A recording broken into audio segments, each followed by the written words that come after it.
what I occupy is a sacred femininity. And it feels important that I make this clear. This is not something that I thought up in the mind. This is not Rodin. Like, this is not the masculine driving, thinking, let me create something. Let me push through. No, this is, I have laid back and I have observed, I have listened and found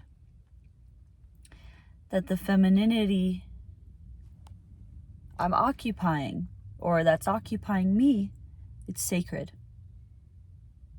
The way she lives when I observe, the way she lives, it's sacred.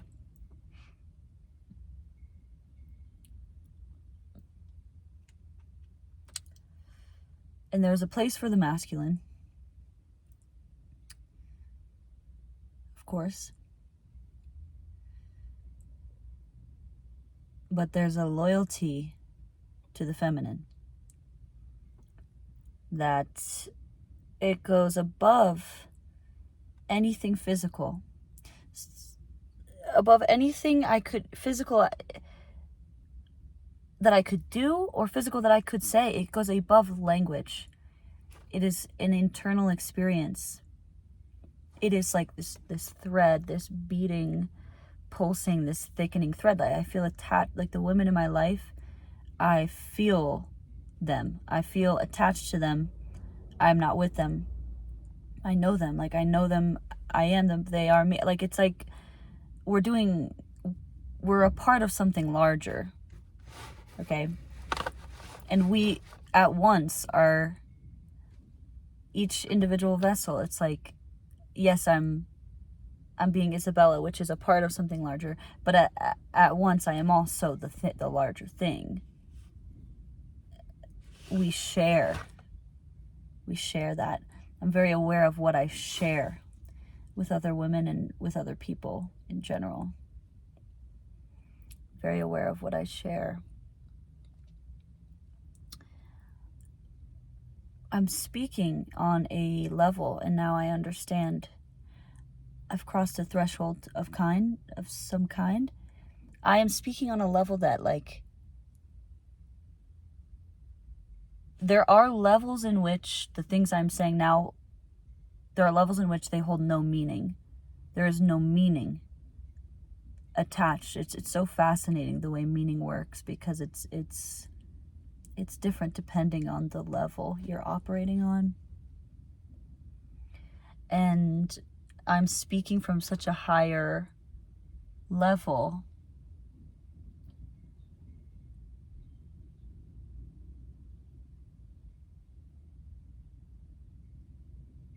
Sorry, I'm just taking in the sounds.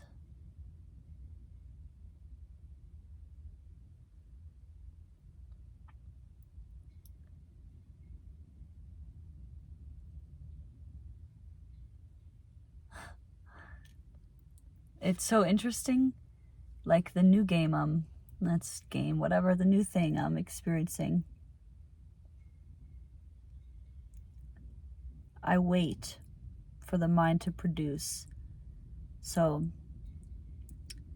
it comes at me with a line and I don't say it. It comes at me with another line and I don't say it. And I wait. I wait for the mind to produce.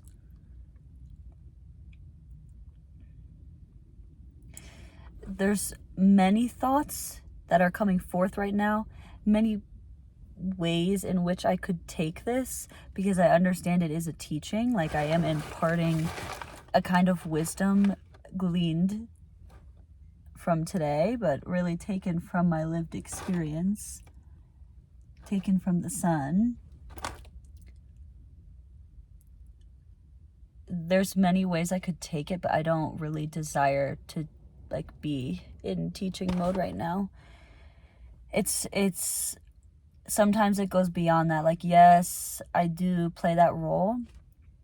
I play many roles, of course, and that is in part, I understand, like, the ways in which I am teacher, but it's like I'm at the point where it's like, look, I'm just going to become it. You can observe. I'm not going to play this game of, well, I have to experience it, funnel it through my mind, through my channels, and through my language to you, so that you can take it and hear it in my language and interpret it into your language and run it through your channels. Like, no. I'm going to become it. I'm going to be it. I'm going to embody it. You will observe. And from it you will take the wisdom that I could have gone like this masculine route of giving it to you. But no, the feminine route is to just be like, become it and wait. You know, the masculine route is it's the masculine, it's very like, it's time. It's very like, it's limited by time, whereas the feminine is not. It is always. It is eternal. Like the feminine, I mean, just to call upon her is like, you know, she's immediate. It's immediate. Like, yes. I don't know, but the masculine is kind of this, it's, you know, it's difficult. Obviously, I cannot totally observe it in its raw, pure form always. You know, it's always going to be subjective to a degree, but the masculine is it kind of just, it's like of the feminine. So it's tied to the feminine, and it's like its fate is to observe and like be at the whim really of the feminine. Like it is actually subservient to the feminine.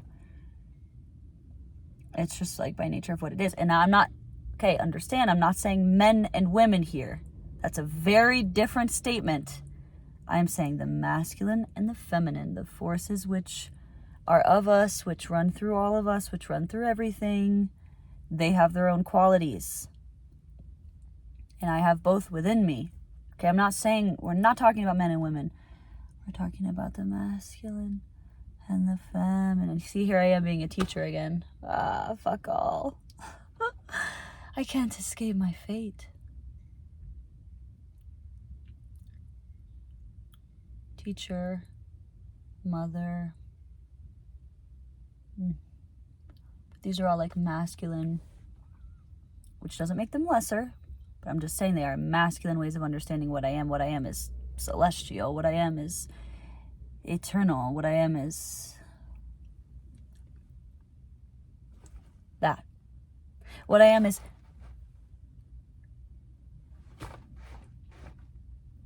perfect. That. Couldn't get more precise than the.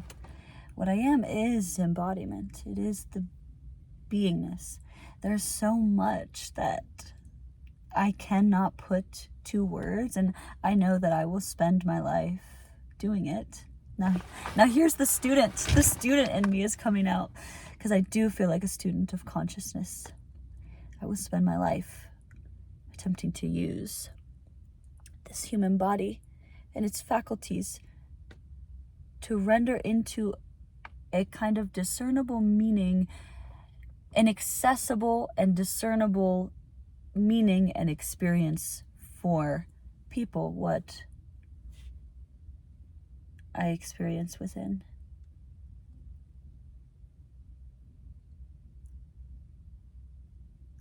I do that because I love it, because I love the pursuit, not so much because I feel that there's any need for it.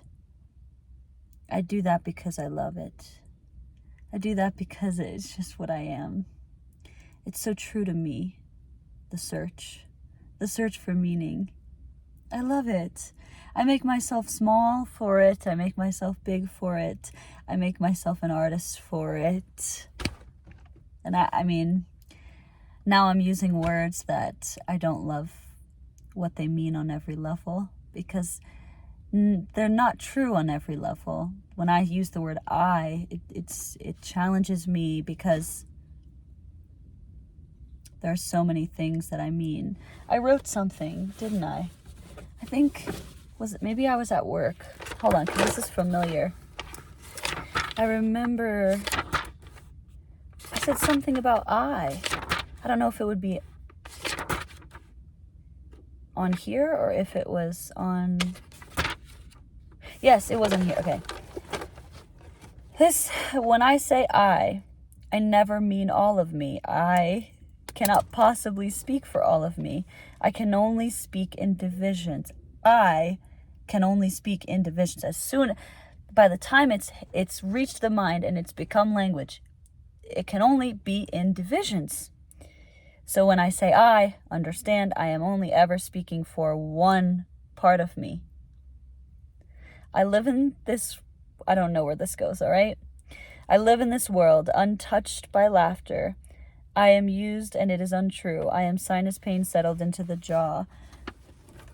I switch eyes as often as it pleases me, as often as it pleases me. Now, who am I to understand me to be? Who am I pleasing if I am pleasing me? See how everything dissolves when you hang with me? I am terrible at laughter and fun. I see it and do not understand it. And doesn't that make fool of me? Mind my paradox. Doesn't that make fool of me that I imagine I must understand it in order to engage, in order to enjoy?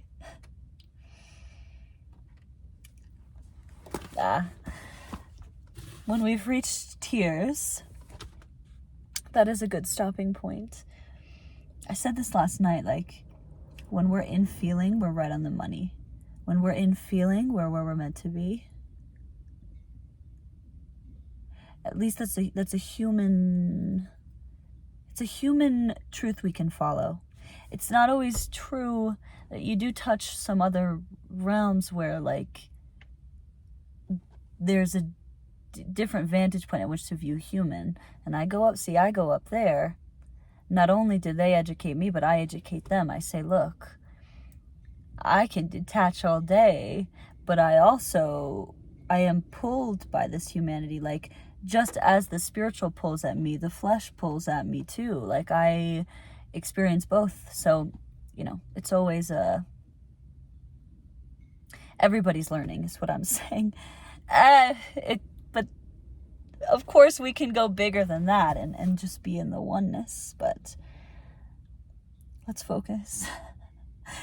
Not all things are true on every layer, okay? Like, not all things are true on every level. I'm like constantly like flitting through the levels all day. I mean, that's what we're all doing, whether you're aware of it or not. But some of us too, like, we're like those that transform at like very rapid rates. I'm thinking of Abby. I'm thinking of Katie. It's like flitting through these levels. Like, I'm thinking of all the women in my life. I don't need to like name, but I'm sorry.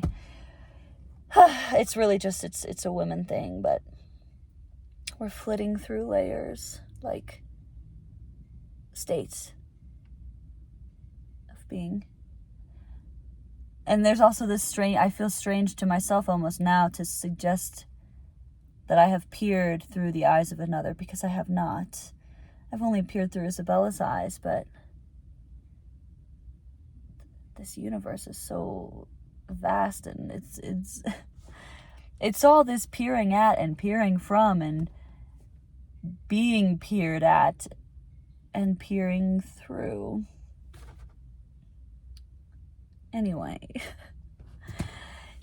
not all truths are true on every level, and there's a human level where it is helpful to just embrace and accept feeling. That is a good human truth when we're in feeling, like we're right on the money, because we want to be in the heart space. There's truth to that. We're also always just doing both. I go up, I come down. I go up, I come down. I say this, I say that. I mean,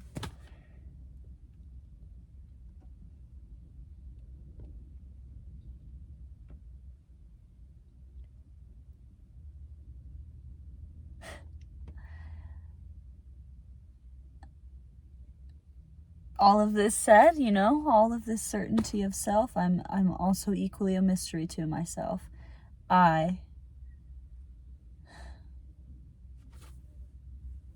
Whatever. It's like whatever I've revealed, okay? I let it be revealed. This I of me, there's the many eyes of me, but this I of me that holds shame. I see you.